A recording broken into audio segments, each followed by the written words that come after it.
What if I told you that an ancient civilization might have harnessed electricity over 2,000 years ago? Yes, long before modern science lit up our world, a mysterious artifact discovered in Iraq has puzzled scientists, archaeologists, and historians alike. It's called the Baghdad Battery. But was it really a battery or something else entirely? Let's unravel one of history's strangest mysteries. In 1938, Wilhelm Koenig, an Austrian archaeologist working at the National Museum of Iraq, stumbled upon a curious object during an excavation near Baghdad. It was a small clay jar, about 5 inches tall, with a copper cylinder inside and an iron rod in the center. At first glance, it looked like just another piece of ancient pottery, but Koenig saw something different.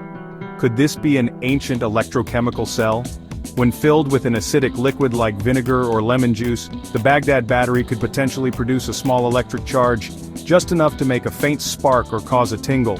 But the question is, why would ancient people need electricity? There were no light bulbs, no televisions, no cell phones, and definitely no Teslas. So what was the purpose? Some experts have suggested it may have been used for electroplating, applying a layer of gold or silver to objects using an electrical process. That would be remarkable, if true, but here's the twist. There's no concrete evidence of electroplated artifacts from that era or region, at least none that have survived or been definitively linked to the battery. Others believe the battery could have been used for religious or spiritual purposes, perhaps as a way to produce a shock to give an impression of divine power. Imagine a priest demonstrating a magical effect in a ritual by delivering a small shock, enough to amaze and frighten an audience unfamiliar with electricity. But again, these are just theories. We have no written records that confirm the use of the battery, or even describe it. Some scientists remain skeptical. They argue that the Baghdad battery may not have been a battery at all.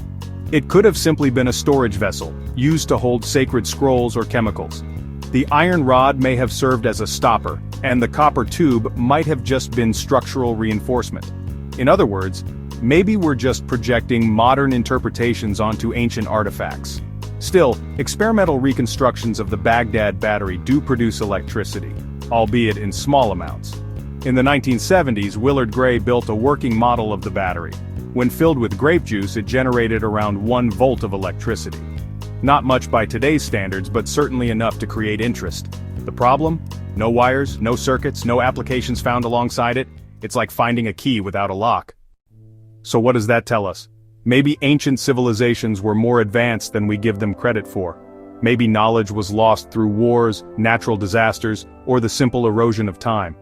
The Baghdad battery remains a symbol of that possibility. A tantalizing hint that we don't know everything about our past. And here's something else to consider. The location where the battery was found, Mesopotamia, is often called the cradle of civilization. It's where writing, the wheel, and complex legal systems first appeared. Could it also be the place where electricity was discovered, then lost? Let that sink in. We live in a world illuminated by science and powered by electricity. But somewhere in the dust of history, an ancient people may have sparked the same discovery, and then forgotten it. The Baghdad battery sits in a museum today, silent, its secrets still sealed inside layers of clay and copper.